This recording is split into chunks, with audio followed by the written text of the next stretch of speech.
Lord Jesus. Terima kasih Tuhan Yesus.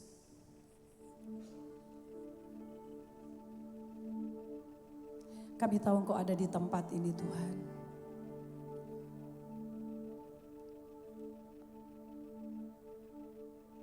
Kami percaya kehadiran-Mu membuat kami mengalami hal yang lebih lagi.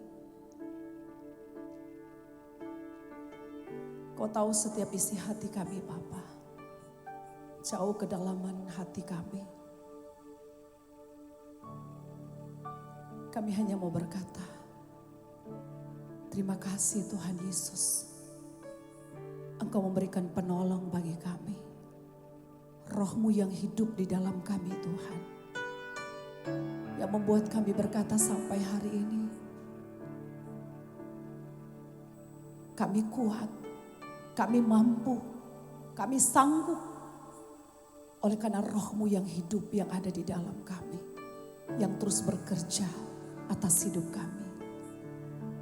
Thank you Jesus, thank you Lord. Roh-Mu yang hidup penuhiku, mengalir dalamku.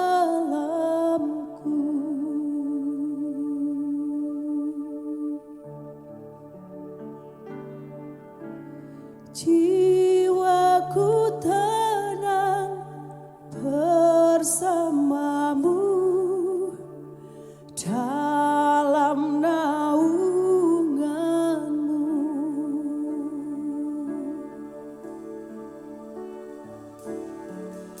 Ku buka hati untuk jamahanmu, berserah penuh di hadiratmu.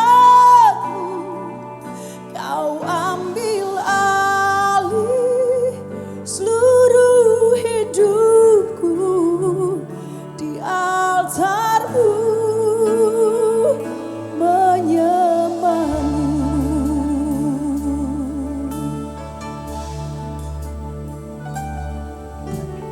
Roh-Mu yang hidup penuhiku, mengalir dalamku.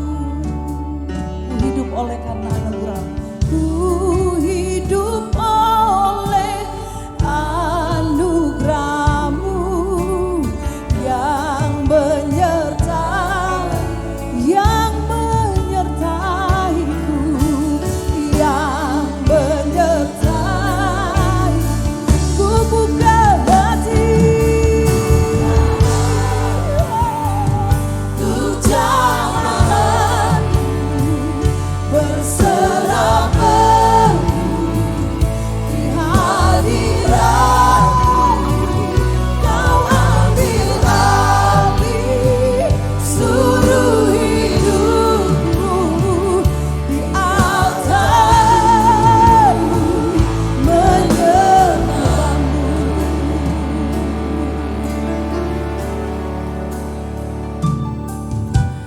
Roh-Mu yang hidup penuhiku, mengalir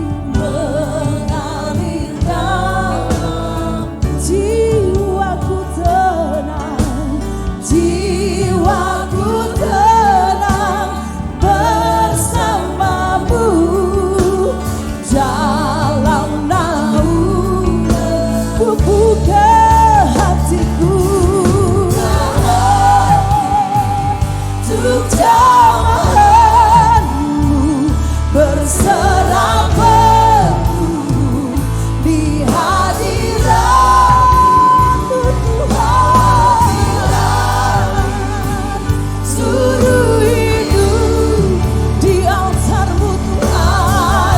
Thank you Holy Spirit. Ku buka hatiku untuk jamahan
I love you Holy Spirit. Hanya Engkau yang memenuhi kami saat ini. Hanya Engkau yang ada di dalam kami. Boleh angkat kedua tanganmu sekali lagi nyatakan. Kuasa-Mu tak terbatas bagi kami. Kami buka hati, kami menyatakan. Thank you Holy Spirit. Terima kasih Tuhan. Ku buka hati untuk jamaah-Mu, berserah penuh di hadirat-Mu. Kau ambil alih seluruh hidupku, di altar-Mu menyembah. Mari jemaat Tuhan, menyembah Tuhan. Ku buka hati untuk Yes.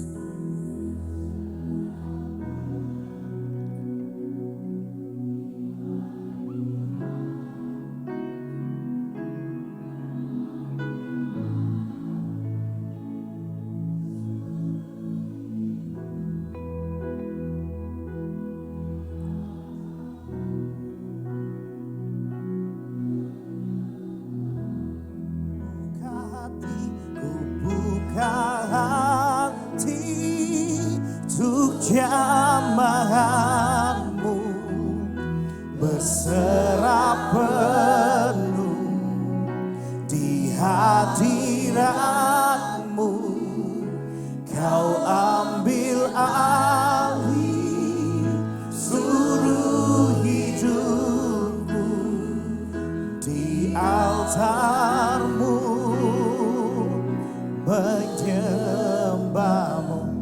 Kami percaya Tuhan Kau hadir di tengah-tengah kami. Sehingga yang sakit disembuhkan, yang lemah dikuatkan, yang berbeban Tuhan berikan jalan keluar dan kelegaan. Kami percaya waktu kami sungguh-sungguh mencari Tuhan, Engkau berjanji Kau akan memulihkan keadaan kami. Dan kami percaya hidup kami tidak akan pernah sama lagi. Sebab waktu Tuhan Yesus masuk dalam hidup kami, Roh Kudus tinggal dalam hidup kami, maka Bapa bekerja dalam hidup kami dengan dahsyat. Setiap kita yang siap dipakai Tuhan, biar benih firman Tuhan jatuh di tanah yang subur, sehingga setiap kami boleh berakar, bertumbuh dan berbuah. Semua yang siap diperlengkapi dan siap dipakai Tuhan. Semua yang percaya katakan amin. Silakan duduk Bapak Ibu. Shalom. Apa kabar Bapak Ibu? Saya percaya kabar kita luar biasa karena kita punya Tuhan Yesus yang luar biasa. Saudara, hari-hari ini orang sedang ketakutan. Waduh, ini BBM naik. Yang biasa pakai solar dex lumayan nih Bapak Ibu ya. 27.000 ya. Lalu juga beberapa dari setiap kita, waduh dolar naik luar biasa. Singapura saya lihat hari ini 13.700 saudara. Saudara, apakah kita perlu takut? Krisis bisa berhenti dalam hidup kita waktu ada Kristus dalam hidup kita. Katakan samping kanan kirimu, jawaban krisis hanya Kristus. Kira-kira Tuhan sanggup gak bekerja dalam hidup kita? Sangat sanggup Bapak Ibu. Tidak ada yang mustahil. Apakah Tuhan ini lebih kecil daripada dunia ini sehingga saudara takutkan tentang ekonomi?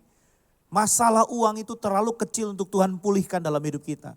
Karena keselamatan sudah dicurahkan dalam hidup kita. Harusnya anak Tuhan tetap percaya. Kalau pandemi yang lalu disertai, beberapa hal yang sulit disertai, saya percaya hari ini ke depan penyertaan Roh Kudus dan kedahsyatan Tuhan tidak pernah berhenti dalam hidup kita. Yang percaya katakan amin. Saudara percaya Tuhan akan memulihkan keadaan kita? Saudara, kemarin kita merayakan hari Kamis Bapak Ibu, yaitu kenaikan Tuhan Yesus. Dan hari-hari ini para murid menunggu di Yerusalem di Upper Room Bapak Ibu. Mereka menunggu kedatangan Roh Kudus. Mari kita buka sama-sama firman Tuhan. Dalam Yohanes 14 ayatnya yang ke-16 sampai 17. Firman Tuhan berkata, aku akan meminta kepada Bapa dan Ia akan memberikan kepadamu seorang penolong yang lain supaya Ia menyertai kamu selama-lamanya. Katakan bersama saya, Roh Kudus ada dalam hidup saya. Tuhan Yesus Ini bukan hanya menjanjikan, tetapi Roh Kudus ini sudah tergenapi ada dalam setiap kita yang percaya Yesus Kristus sebagai Tuhan dan Juru Selamat. Dan ini janji Tuhan, penolong yang lain itu akan menyertai kamu selama-lamanya. Roh Kudus dalam bahasa sebenarnya adalah Parakletos atau roh penolong, roh penghibur, roh kebenaran dalam hidup kita. Kita melihat kisah di Alkitab Perjanjian Lama ada roh Allah. Bahasa sebenarnya Ibraninya adalah ruah. Yunaninya dikatakan Parakletos. Kita melihat roh Allah aja bekerja dengan luar biasa. Ini pribadi Yesus ada dalam hidup kita. Menyertai kita selama-lamanya. Katakan samping kanan kirimu, tidak ada yang perlu dikhawatirkan. Karena firman Tuhan berkata, segala perkara dapat ditanggung di dalam Dia. Kalau kita nyanyi, segala perkara dapat ditanggung di dalam Dia yang memberi kekuatan. Amin Bapak Ibu. Justru waktu saudara tidak bisa, di sana Tuhan yang bekerja. Amin Bapak Ibu. Katakan samping kanan kirimu, kita punya Tuhan yang ahli membayar setiap tagihan. Betul gak Bapak Ibu? Tagihan boleh silih berganti, tapi Tuhan Yesus ada menyertai dan menyelesaikan semua yang kita tidak bisa. Yohanes 14 ayat 17 berkata, yaitu roh kebenaran. Dunia tidak dapat menerima Dia, sebab dunia tidak melihat Dia dan tidak mengenal Dia. Tetapi kamu mengenal Dia, sebab Ia menyertai kamu dan akan diam di dalam kamu. Saudara, kita harus berdoa, Tuhan Yesus masuk dalam hidupku. Roh Kudus tinggal dalam hidupku dan Bapa bekerja dahsyat dalam hidupku. Kalau kita melihat Roh Kudus ini adalah pribadi yang setara dengan pribadi ketiga daripada Allah Bapa, ya, lalu juga Roh Tuhan Yesus dan Roh Kudus. Roh Kudus ini harus dihormati seperti kita menghormati Allah Bapa dan juga Tuhan Yesus. Saudara, apa sih pekerjaan Roh Kudus? Next yang kedua, pekerjaan Roh Kudus yang pertama adalah melahirbarukan. Katakan bersama saya, melahirbarukan. Apa yang dimaksud melahirbarukan? Diubahkan hidup kita. Saudara, kita kadang-kadang gak ngerti ya bahwa hidup ini adalah kesempatan. Salah satu penyebab masalah dalam hidup kita sehari-hari adalah hilangnya apa? Kesabaran. Orang yang dipenuhi Roh Kudus pasti akan bisa sabar. Tapi orang yang tidak dipenuhi Roh Kudus makanya mudah emosi, mudah marah-marah, baperan ya Bapak Ibu ya. Kadang-kadang kepo. Bapak Ibu tahu kepo? Tetangga beli kulkas saudara yang kedinginan. Tetangga beli kompor saudara yang kepanasan. Kasih salam kanan kiri katakan jangan sibuk ngurusin harta orang. Tapi pusing bagaimana kita bisa melengkapi kekurangan kita. Belajar terus sampai sukses. Beberapa waktu yang lalu saya khotbah gak jauh dari sini Bapak Ibu. Dan tiba-tiba mereka, Pak tolong khotbah hanya 40 menit lalu kami tanya jawab. Ada salah satu pengerja gereja dia berkata, Pak saya ini sangat rajin melayani Tuhan, hidup dalam Tuhan. Tapi kenapa ya dalam kehidupan ekonomi saya tidak pernah berubah, sama terus. Saya tidak mengalami sebuah peningkatan. Tiba-tiba Roh Kudus gerakan hati saya. Pak saya mau tanya, di luar sana ada banyak gak orang yang bukan Kristen tapi sukses? Oh ada Pak, kenapa seperti itu? Sederhana Bapak Ibu. Tuhan mengajarkan kita sukses hanya mengandalkan Tuhan, amin. Tetapi juga harus rajin. Kita kalau malas jangan harap mimpi buat sukses. Tapi kalau kita rajin pasti Tuhan akan buat kita sukses. Betul gak Bapak Ibu? Ada banyak gak orang di luar sana bukan Kristen tapi sukses? Rajin Bapak Ibu. Kita bukan hanya berdoa kepada Tuhan, tetapi harus berdoa dan bekerja. Doanya kenceng, kerjanya rajin gak? Saya percaya setiap kerja keras kita tidak akan pernah mengkhianati hasil. Dan jika Tuhan sudah membuka pintu bagi setiap kita, tidak ada satupun yang dapat menutupnya. Orang yang sukses adalah orang yang tidak pernah menyerah. Jadi kalau hari ini saudara belum sukses, terus kerja keras, terus andalkan Tuhan. Saya percaya siapapun yang mengandalkan Tuhan tidak akan pernah dikecewakan. Saya percaya diberkati bukan punya sesuatu kemewahan Bapak Ibu. Diberkati bukan berarti saudara kaya raya, tapi diberkati adalah mampu berbagi dan menolong orang yang membutuhkan. Saudara boleh bergaya mewah, tapi saudara pelit, buat saya itu tidak diberkati. Tapi orang diberkati adalah mampu berbagi. Mampu membagikan apa yang Tuhan titipkan dalam hidupnya untuk menolong dan bekerja dahsyat bagi kerajaan Tuhan. Kita melihat Sakeus itu kecil pendek, tapi dia kaya raya, tapi dia terkenal kikir, pelit di kota itu. Tapi waktu Yesus masuk dalam hidupnya, bukan hanya masuk dalam hidupnya, masuk dalam rumahnya dan dia mengizinkan Yesus tinggal dalam hidupnya. Saya percaya Tuhan Yesus bukan cuma makan di rumah Sakeus, tapi dia mengajarkan firman. Dan akhirnya terjadi sebuah perubahan. Dia membagikan setengah hartanya pada orang miskin. Dan jika pernah memeras orang, dia kembalikan 4 kali lipat. Setiap pribadi yang mengalami perjumpaan dengan Tuhan Yesus, hidupnya pasti diubahkan. Saudara, bisa tidak ibu-ibu ini sabar sama suaminya? Wah, ini gak ada yang bisa kelihatannya. Bu, masih hidup bu? Bisa gak sabar sama suaminya? Saya mau tanya, ibu kalau ngelihat dirimu sendiri bisa gak sabar melihat dirimu sendiri? Coba introspeksi, evaluasi hidup kita. Saya kalau berkaca melihat diri saya sendiri, bisa gak saya sabar ya dengan diri saya sendiri? Nah kalau orang lain saja tidak bisa sabar dengan dirimu, jangan berharap saudara, orang lain bisa lebih baik. Kita harus belajar apa ya yang saya harus ubah dalam hidup saya. Saya gak percaya orang yang banyak menyembah Tuhan, orang yang berbahasa roh, tapi hidupnya tidak bisa dikendalikan. Tapi saya percaya orang yang penuh dengan Roh Kudus, hidupnya akan menghasilkan banyak buah-buah roh. Orang yang mudah marah, mudah tersinggung itu biasanya pikirannya pendek Bapak Ibu. Padahal kesabaran itu adalah pintu menuju ketenangan. Sedangkan emosi yang tidak terkendali seringkali menjadi awal sebuah kekacauan atau kehancuran. Tetapi kabar baiknya adalah kita punya Tuhan yang selalu sabar dalam hidup kita. Amin Bapak Ibu. Banyak orang berkata, Pak saya berdosa, saya baik-baik aja. Enggak Bapak Ibu.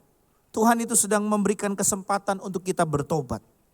Saudara pikir saudara melayani Tuhan, hidup dalam Kristen, kamu selingkuh, kamu baik-baik saja. Saya mau katakan, kamu akan lihat begitu kamu tidak benar di dalam Tuhan, semua pintu berkat dalam hidupmu tertutup Bapak Ibu.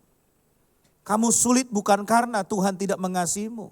Tapi Tuhan mendidik kita, dia menyetop semua sumbernya. Kenapa? Supaya kamu bertobat dan kamu tahu ada yang salah dalam hidupmu yang harus diubahkan. Tuhan bukan jahat, tapi dia tidak mau membuat kita lebih jatuh lagi dan lebih meninggalkan dia. Makanya masalah itu selalu Tuhan buat seperti kita menghadapi masalah, tapi ada kado yang indah di balik masalah itu kalau kita bisa lewati dengan Tuhan. Jadi kalau kita menghadapi masalah harus bersyukur. Yang pertama, karena kita tahu tidak ada yang sukar di dalam Tuhan. Amin. Yang kedua, setiap pencobaan yang datang kepada kita tidak melebihi kekuatan kita. Dan percayalah Bapak Ibu, Tuhan berkata segala perkara ditanggung di dalam Dia. Saya percaya kemenangan demi kemenangan terjadi dalam hidup kita. Yang percaya katakan amin. Saudara, apa sih makna kesabaran yang Roh Kudus tinggalkan dalam hidup kita? Tuhan ingin kita menggunakan waktu ini dengan betul-betul bijaksana. Siapa yang suka marah-marah bapak-bapak waktu menyetir mobil? Waduh, habis dari gereja tapi mobil disalip sedikit marah-marah Bapak Ibu ya. Waduh dia berhenti di depan saya, wah bikin emosi. Kalau saudara berhenti marah-marah memang selesai.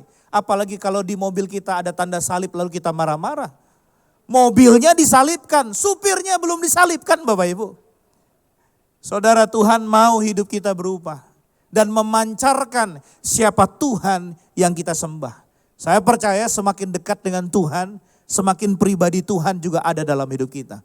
Nearness, likeness. Semakin dekat dengan Tuhan, maka karakter ilahi Tuhan ada dalam hidup kita. Saudara, Roma 2 ayat 4 berkata, kemurahan Allah menuntun engkau kepada pertobatan.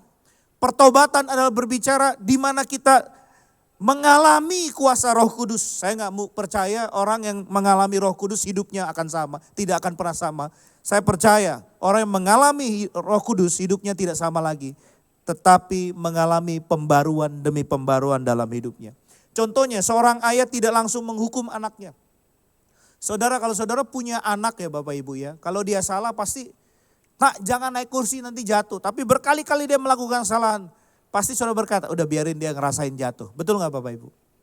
Bahkan perhatikan, seorang anak, perhatikan anak-anak kita, dia cuman maunya main aja. Karena dia belum dewasa. Tapi kita yang masih dewasa, sudah dewasa ini secara umur Bapak Ibu, minta maaf, secara umur seharusnya kita juga dewasa. Supaya apa? Berkat yang benar, yang dewasa Tuhan titipkan dalam hidup kita. Umur kita sudah sangat senior, tetapi kita tidak pernah memikirkan pekerjaan Tuhan. Yang kita pikirkan hobi terus, dan kadang-kadang uang itu menjadi Tuhan dalam hidup kita. Kita gak pernah memikirkan bagaimana hidup ini kesempatan untuk melayani Tuhan. Suatu kali saya melayani Tuhan di gereja Pentakosta di daerah Doli di Surabaya. Saya selesai khotbah dan tiba-tiba seorang ibu-ibu datang kepada saya, Pak Sandi, saya menghidupi yang Bapak khotbahkan. Maksudnya apa Bu? Iya, saya buka warung, siapapun boleh makan, bayar sesukanya. Wah, Pak makan di tempat saya. Waduh, saya padahal sudah diajak sama Bapak Gembala mau makan babi Bapak Ibu ya. Tapi saya percaya ini kalau makan sesukanya, bayar sesukanya pasti halal saudara. Saya bilang oke Bu, saya ikut Ibu. Saya izin Pak Gembala, Pak izin saya mau lihat apa yang Ibu lakukan dan mendoakan. Waktu saya lihat Bapak Ibu, wah betul luar biasa, itu rame sekali. Dan orang bayar sesukanya, ada yang 5.000, ada yang 2.000, 1.000 saudara. Bahkan ada yang bayar pakai koin, ada yang 100. Saya tanya, Bu bagaimana ini bertahan? Wah ada banyak sekali Pak yang mendukung. Kadang-kadang ada haji memberkati 10 juta. Kadang-kadang dari lain memberkati, luar biasa tidak pernah berhenti berkatnya. Saya tanya apa yang membuat ibu seperti ini? Pak dulu ini saya seorang pelacur. Wah kaget saudara, baru kali ini seorang pelacur bersaksi. Kenapa Bu? Ada seorang penginjil tua Pak, waktu itu dia lewat di depan tempat lapak saya. Saya gak tahu lapaknya seperti apa Bapak Ibu. Lalu saya godain aja Bapak tua ini. Tiba-tiba waktu saya godain, Pak murah Pak. Saya pendeta, kalau pendeta gratis aja, darah Yesus. Dia bilang, wah kamu kurang ajar. Didoain saya, bertobat, diinjili sampai dibaptis. Hari ini pendetanya sudah meninggal. Saudara dia berkata, saya sadar hidup saya ini sangat kotor. Gak mungkin saya hanya terima keselamatan dan saya tidak berbuat apa-apa. Saya bisanya masak, saya bisanya ngajak orang-orang buat kerja. Jadi saya lakukan ini Pak. Lalu saudara perhatikan baik-baik. Dia bilang gini, Pak pendeta saya nasihati. Ini luar biasa loh, mantan pelacur nasihati pendeta saudara. Dia bilang begini, Pak ingat ya uang bisa dicari, tapi kesempatan jadi berkat terbatas. Saudara lihat, dia memaknai kesempatan yang Tuhan berikan dalam hidup kita. Tapi seringkali kita menganggap remeh Roh Kudus, menganggap remeh kesempatan yang Tuhan berikan sehingga terlewat. Tuhan mau pakai saudara, tapi karena saudara tidak mau, Tuhan akan pakai orang lain. Dan dia akan menanti proses yang panjang dalam hidupmu. Sampai engkau sungguh-sungguh bertobat dan engkau betul-betul dipakai oleh Tuhan. Saya mau tanya, rencana Tuhan bisa gagal gak dalam hidupmu? Tidak akan pernah bisa. Jadi kita lawan Tuhan pasti babak belur. Katakan samping kanan kirimu, jangan coba-coba lawan Tuhan. Ingat dia pencipta, kita diciptakan. Saudara, mari. Jadikan diri kita ini menyadari bahwa belum terlambat untuk saya berubah. Belum terlambat untuk saya dipulihkan. Dan belum terlambat untuk keluarga saya dipakai oleh Tuhan. Saudara, siapa yang percaya mati pasti masuk surga boleh angkat tangan. Yang percaya karena Tuhan Yesus. Percaya Tuhan Yesus mati pasti masuk surga. Boleh angkat tangan. Yang angkat tangan, yang sudah siap angkat tangan. Katakan samping kanan kirimu, siap gak siap pasti pulang. Betul gak Bapak Ibu? Kita percaya Yesus, pejamkan mata di dunia, cilukba buka mata di surga. Karena Tuhan Yesus sudah bekerja di atas kayu salib. Surga tempat kita, pasti yang paling terindah. Tapi sebelum ke sana, ada sesuatu yang harus kita kerjakan. Yaitu menjadi garam dan terang dunia. Apakah saudara waktu bertemu dengan orang lain tersenyum melihat hidup kita? Saya percaya waktu mereka tersenyum, karena ada perbuatan baik yang kita lakukan. Jadilah baik buat orang lain Bapak Ibu. Jangan suka bikin susah orang, nanti hidupmu makin susah. Banyaklah menolong orang. Firman Tuhan berkata, berbahagialah orang yang murah hati, maka dia akan menerima kemurahan. Ada banyak orang berkata, aduh usaha sedang susah. Tapi kenapa kamu baik-baik saja? Karena di masa-masa sulit yang lalu, dia pernah menabur dan dia pernah menolong orang. Justru di masa krisis ini, banyaklah menolong orang. Di masa krisis ini, banyaklah menolong keluarga yang susah. Di masa yang krisis ini, banyaklah menabur untuk pekerjaan Tuhan. Saya percaya firman Tuhan berkata, siapa yang menabur, pasti dia menuai. Amin Bapak Ibu. Siapa yang rindu tahun penuaian terjadi dalam hidupnya boleh angkat tangan. Katakan samping kanan kirimu, sudah nabur belum? Saudara Sakius yang pelit, dia jadi dermawan. Saya percaya orang pelit tidak masuk surga. Sebab Sakius yang pelit diubahkan jadi dermawan. Lebih baik penampilan kita sederhana, tapi kita jadi berkat bagi banyak orang. Daripada penampilan kita mentereng, brand-brand yang paling mahal, tapi kita tidak menjadi berguna bagi kerajaan Allah. Garam, firman Tuhan berkata, saat garam itu tidak asin, maka akan diinjak dan dibuang orang Bapak Ibu. Kita menjadi orang yang tidak berguna dalam kerajaan Allah Bapa. Sayang sekali. Mari Bapak Ibu, libatkan Tuhan dalam hidup kita. Izinkan Roh Kudus melahirbarukan kita, supaya hidup kita tidak sama lagi. Tetapi ada kuasa Tuhan yang dahsyat bekerja dalam hidup kita. Saya percaya hidup adalah kesempatan. Amin Bapak Ibu. Boleh saya minta pemain keyboardnya bantu saya. Saudara, dalam Ibrani 11 ayat 25, lebih baik menderita bersama umat Tuhan daripada menikmati kesenangan dosa sesaat. Saya percaya melahirbarukan artinya kita selalu menjadi pribadi yang lebih sabar, tidak membalas emosi orang. Mari gunakan kesempatan hari ini yang masih berdoa, berdoalah. Jangan sampai kita didoakan sampai sudah tidak ada. Minta maaf, perbaiki diri kita, ya tolak semua yang negatif. Dan izinkan supaya hari ini menjadi hari-hari yang indah dalam hidup kita. Karena hidup kita sudah menjadi pribadi yang baik. Pekerjaan Roh Kudus yang pertama melahirbarukan. Yang kedua membaptis dengan kuasa. Waktu kuasa Tuhan masuk dalam hidup kita, saya percaya saudara akan mulai berbahasa roh. Berkata-kata yang saudara tidak mengerti. Tidak dimengerti orang-orang lain. Tetapi bahasa roh dimengerti antara kita dengan Tuhan. Mungkin waktu saudara sedih, saudara tidak tahu. Waktu nyetir, mungkin naik motor saudara. Kalau di Jakarta saya lebih sering naik motor. Tapi kalau hari Minggu saya baru bawa mobil Bapak Ibu. Kadang-kadang ada masalah, kadang-kadang pekerjaan. Februari kemarin Bapak Ibu, saya terdampar di Dubai.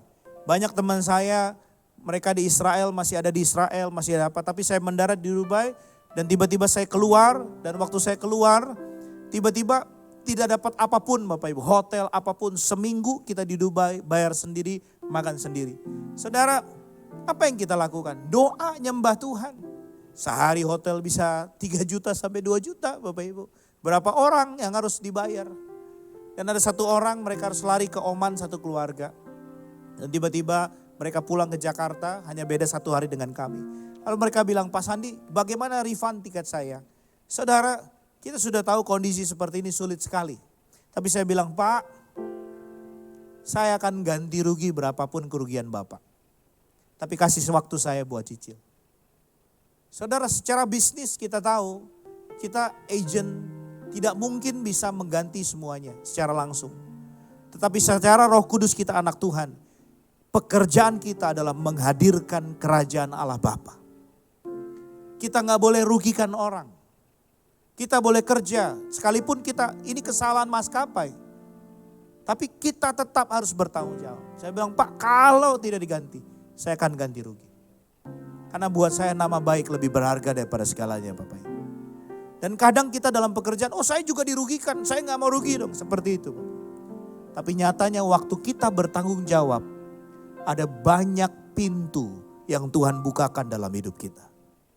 Waktu saudara bergaul karib dengan Roh Kudus, makanya tanya Tuhan apa yang saya harus jawab. Bisa aja kita emosi, mereka emosi, kita balas dengan emosi. Tapi orang yang sudah mengalami baptisan Roh Kudus, dia akan peka dengan suara Tuhan. Waktu Tuhan bilang kamu bertanggung jawab. Saya langsung nego, Tuhan gak ada duit kita. 2,9 miliar semua udah kita balikin ke peserta. Ada 4 grup yang berangkat Bapak Ibu. Gimana kita mau kembalikan?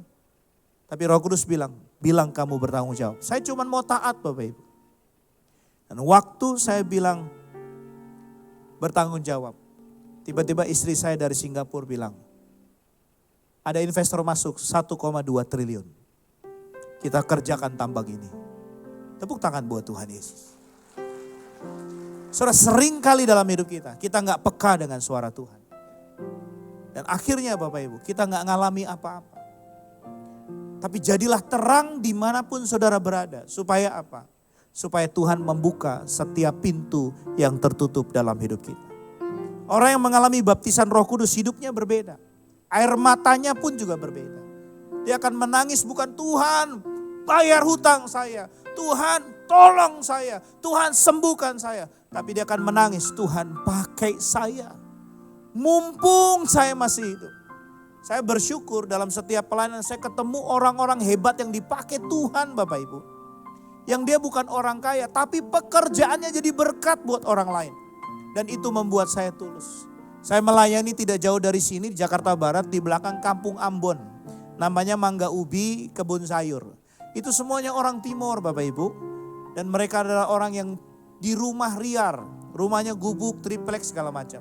Setiap Sabtu saya selalu mengajak anak-anak muda, anak-anak youth untuk makan ke mall, main di Themson.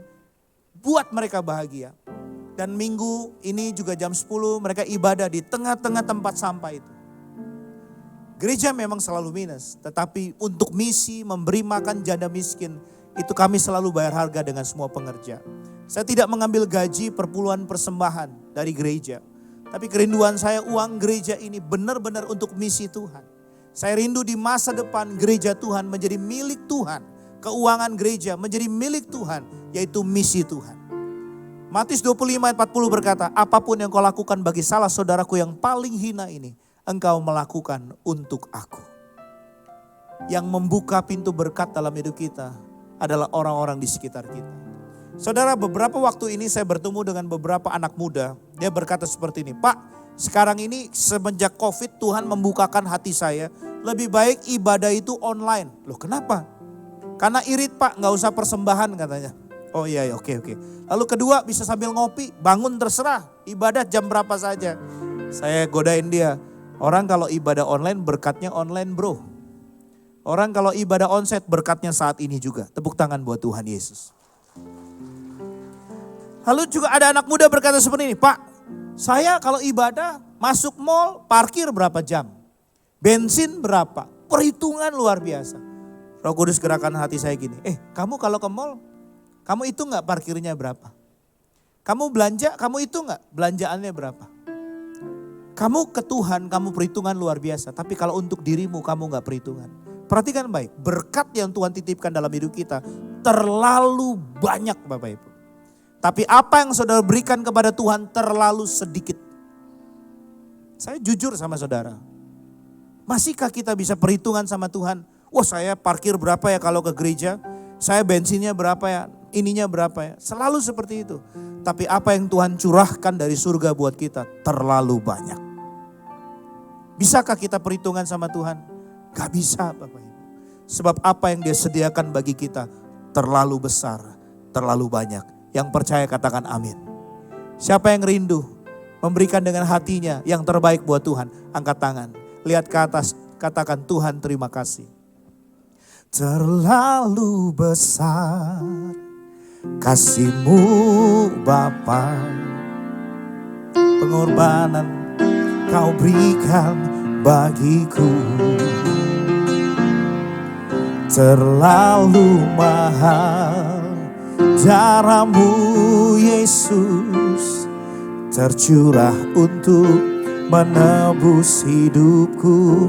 Katakan bersama saya, Tuhan Yesus masuk dalam hidupku, Roh Kudus tinggal dalam hatiku, dan Bapa bekerja dalam hidupku. Yang terakhir saudara saya percaya bagaimana Roh Kudus bisa masuk dalam hidup kita. Next. Roh Kudus bisa masuk dalam hidup kita adalah yang pertama memiliki hati yang haus dan rindu. Alkitab berkata, Tuhan berjanji, aku akan menghujani setiap tanah yang kering. Itu janji Tuhan. Dan Alkitab berkata dalam Yeremia, jika engkau mencari aku, engkau akan menemukan aku. Jika kau menanyakan aku dengan segenap hatimu, maka aku akan memulihkan keadaanmu. Beberapa anak muda yang saya temui dia berkata, Pak saya ini introvert, saya itu ekstrovert. Saya percaya zaman saya, zaman Pak Elisa, zaman Bapak Ibu gak ada istilah ekstrovert, introvert. Betul gak Bapak Ibu? NPD ada gak istilah seperti itu? Gak ada. Baru hari-hari ini aja. Kenapa? Istilah dunia masuk dalam anak Tuhan supaya apa? Kamu jadi lemah. Kamu tidak ditentukan oleh perkataan ilmiah. Tapi hidupmu ditentukan oleh perkataan firman Tuhan. Jadi kalau orang berkata zaman sedang sulit, saudara bilang kamu aja yang sulit, anak Tuhan pasti dipelihara. Amin. Tepuk tangan yang meriah buat Tuhan. Saya senang dengan pernyataan Pak Prabowo, dia bilang, dolar naik kenapa pusing? Kita kan pakai rupiah bukan dolar, saudara. Ya betul juga ya. Tapi kita yang tiap bulan berangkat ini sulit juga kalau bilang nggak lagi musim sulit Bapak Ibu. Tapi saya percaya di masa-masa ini, waktu Roh Kudus masuk dalam hidup kita, kita tidak lagi pusing masalah dunia. Tapi kita akan memikirkan apa yang menjadi pekerjaan Tuhan. Amin Bapak Ibu. Yang kedua percaya bahwa Roh Kudus sudah memenuhi hidup saya. Roh Kudus sudah tinggal dalam hidup saya. Minta Tuhan manifestasi itu. Kadang-kadang kita nyetir Bapak Ibu. Kalau nyetir jangan lagi lagu-lagu dunia Bapak Ibu. Lagu Roh Kudus. Kalau saudara nyanyi tembang kenangan Bapak Ibu ya. Terus lagu-lagu yang lama-lama saudara ya. Andaikan ku datang kembali ya. Repot saudara. Lebih baik nyanyi Roh Kudus masuk dalam hidupku. Lawat dalam hidup. Jangan diterusin. Repot nanti ini. Berubah ini nanti suasananya. Ya Bapak Ibu ya. Coba belajar setiap hari lagu rohani, lagu rohani. Kenapa lagu rohani penting? Itu adalah nyanyian iman yang akan terjadi dalam hidup kita.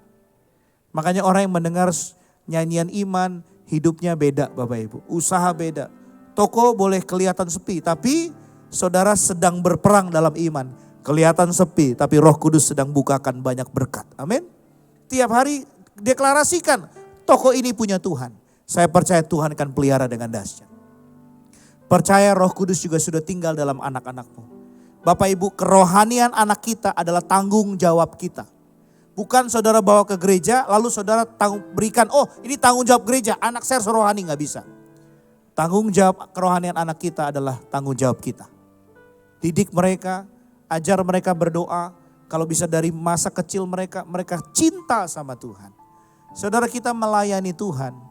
Bukan supaya Tuhan berkati kita. Maaf itu motivasi yang sangat salah. Kita melayani Tuhan karena kita mengasihi Tuhan dan tanda kecintaan kita dengan Tuhan. Amin Bapak Ibu. Saya kalau minggu pagi antara di Raja Wali dengan di Kapuk. Lalu siang saya harus ke Unity Gading Serpong. Lalu sorenya saya harus ke Kedoya, Jalan Panjang. Saya gak dapat gaji, gak ada transportasi, gak ada fasilitas apapun. Lalu maaf di setiap ibadah Bapak Ibu ada anak-anak muda yang saya harus beri makan. Sekitar 20-30. Pak ini kalau secara gereja bendara bilang wah ini gak bisa Pak kalau tiap minggu seperti ini. Sudah gak apa-apa pakai duit saya dan Ibu Gembala. Istri saya kerja di Singapura Bapak Ibu. Setiap minggu dia selalu kirimkan berkat buat anak-anak. Saudara hidup ini adalah kesempatan. Makanya kita harus bertindak dan mengalirkan kuasa Roh Kudus. Berani bayar harga. Orang kalau gak punya Roh Kudus tidak akan pernah bisa bayar harga. Aduh nanti gimana ya kalau uang ini keluar ya. Nanti gimana ya. Tapi saudara gak pernah mikir. Mumpung saya masih hidup nih. Saya mau lakukan sesuatu buat Tuhan. Saya ketemu satu pribadi gak jauh. Di depan Wong Residen itu ada satu ibu Bapak Ibu. Dia memberikan tempat untuk kami ibadah gratis. Dan sudah kurang lebih 3 tahun. Lalu kemarin dia koma. Sudah mau meninggal, anak-anaknya hubungi apa semuanya. Saya bilang kepada jemaat, doakan dia. Tiba-tiba dia sehat lagi Bapak Ibu. Sudah kanker, paru-parunya rusak semuanya. Tapi dia sehat lagi, dia hubungi saya. Nak gimana kabarnya? Masih ibadah mama. Doakan kami supaya terus dipakai oleh Tuhan. Sekalipun dia sakit, mau mati atau apa Bapak Ibu. Tapi tempat di mana dia kerja itu dijadikan mesbah Tuhan. Kalau tidak ada Roh Kudus dalam hidupmu, kamu akan perhitungan. Matematikanya jalan, otaknya terus jalan. Hitung terus. Tapi kalau Roh Kudus dalam hidup kita, tinggal dalam hidup kita. Tuhan kesempatan, aku mau jadi berkat. Aku mau nolong orang, aku mau nolong keluargaku. Masalah nanti aku percaya setiap hari berkat yang baru Tuhan datangkan. Amin Bapak Ibu. Dan Alkitab berkata, setiap orang yang menolong orang susah itu mempiutangi Tuhan. Dan Tuhan tidak pernah berhutang. Istilah dunia bilang gini, hemat pangkal kaya. Saya mau tanya, hemat kaya enggak? Lebih baik jadi berkat. Hidup adalah kesempatan. Amin Bapak Ibu. Hidup ini adalah kesempatan. Hidup ini untuk melayani Tuhan. Jangan sia-siakan waktu yang Tuhan beri. Hidup ini harus jadi berkat. Katakan, oh Tuhan, oh Tuhan, pakailah hidupku selagi aku masih hidup. Bila saatnya nanti ku tak berdaya lagi, hidup ini sudah jadi berkat. Mari bangkit berdiri Bapak Ibu. Bapak Ibu, hidup ini adalah kesempatan. Dan waktu kita ke gereja, izinkan Bapak Ibu, apa ya yang saya harus ubah dalam hidup saya. Yang kedua, hidup saya kira-kira sudah berkenan gak buat Tuhan. Yang ketiga, sudahkah hidup saya menguntungkan kerajaan surga. Siapa yang beruntung punya Tuhan Yesus, boleh lambaikan tangan. Katakan, wuuu. Tapi kalau pertanyaannya dibalik, kira-kira Tuhan Yesus beruntung gak punya manusia seperti saudara? Saya setiap diberkati, kalau ada berkat dari Glow, saya transfer lagi ke gereja. Saya pingin kesempatan yang ada ini terus jadi berkat, terus jadi berkat, terus jadi berkat. Kita gak tahu besok seperti apa. Kondisi hidup seperti apa, kondisi ekonomi seperti apa. Tapi mumpung masih ada, saya mau lakukan sesuatu yang baik buat Tuhan. Amin Bapak Ibu. Saya percaya hidup kita baik hari ini. Semua karena anugerah Tuhan. Selidiki aku, lihat hidupku. Apakah ku sungguh mengasihimu, Yesus, Kau yang maha tahu dan menilai hidupku. Tak ada yang tersembunyi bagimu. Katakan, selidiki, selidiki aku, lihat hatiku. Apakah ku sungguh mengasihimu, Yesus, Kau yang maha tahu dan menilai hidupku. Tak ada yang tersembunyi. Katakan, telah kulihat kebaikan-Mu yang tak pernah habis di hidupku. Berjuang sampai akhirnya. Kau dapati aku tetap. Dengan lembut saja katakan jemaat, telah kulihat kebaikan-Mu yang tak pernah habis di hidupku. Ku berjuang sampai akhirnya. Kau dapati aku tetap setia. Mari pejamkan matamu Bapak Ibu. Saya minta ampun, mohon maaf saya tidak lebih dari setiap saudara. Tapi kerinduan kami hamba Tuhan, kacungnya Tuhan, hanya satu. Setiap hatimu kembali kepada Tuhan. Mari saya mengajak Bapak Ibu untuk renungkan kebaikan Tuhan. Segala kebaikan Tuhan yang pernah terjadi dalam hidupmu. Bukankah terlalu banyak yang Tuhan lakukan dalam hidup kita? Bukankah terlalu dahsyat yang Tuhan kerjakan dalam hidup kita? Maukah hari ini saudara berkata, Tuhan, hidup ini kesempatan. Buat aku jadi pribadi yang sabar. Buat menjadi pribadi yang lebih baik. Kekristenan adalah perubahan demi perubahan, pertobatan demi pertobatan, sampai kita menjadi serupa dengan Kristus. Maukah hari ini kau berkata, Tuhan, Roh Kudus sudah ada dalam hidupku. Dan aku mau Roh Kudus kendalikan hidupku. Aku mau dipakai oleh Tuhan. Jika saudara mau dipakai oleh Tuhan, taruh tangan kananmu di dadamu. Katakan, Tuhan Yesus masuk dalam hidupku. Roh Kudus tinggal dalam hidupku. Bapa bekerja dalam hidupku. Supaya hidupku bukan aku lagi, tapi Kristus dalam hidupku. Apa yang hari ini kau rindukan? Doa, minta sama Tuhan. Karena Dia sudah berjanji. Dia ada di dalam kamu dan kamu di dalam Dia. Maka Dia akan bekerja dahsyat dalam hidupmu. Apapun yang menjadi masalah pergumulanmu, jangan takut. Apapun ketakutan kabar tentang berita dunia, tentang ekonomi, jangan takut. Dia sudah berjanji dan Tuhan yang sudah naik dan sudah akan curahkan Roh Kudus dalam hidupmu.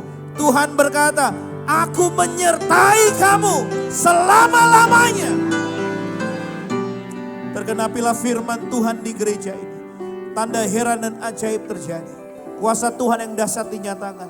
Yang sakit disembuhkan. Yang lemah dikuatkan. Yang berbeban Tuhan berikan jalan keluar kelegaan. Dan kami percaya Yesaya tergenapi. Di mana bangsa-bangsa akan datang ke gereja ini. Dan kami berdoa raja-raja akan datang ke gereja ini. Bahkan jemaat Tuhan di tempat ini diubahkan jadi raja-raja. Mereka diberkati jadi berkat. Mereka diberkati untuk memperlebar kerajaan Tuhan. Menjadi tangan dan kaki Tuhan. Dan kami berdoa anak-anak rohani berdatangan. Kami akan melihat ada 1000 anak muda di gereja ini. Yang akan menggoncangkan Jakarta Barat bagi kemuliaan Tuhan. Dan akan ada generasi Gideon, generasi Yeremia. Anak-anak muda yang sukses dan menjadi berkat bagi banyak orang. Dan kami berdoa kekayaan bangsa-bangsa dicurahkan di gereja ini. Bapa, terima kasih. Waktu Roh Kudus ada dalam hidup kami akan menggunakan kesempatan hidup ini dengan baik.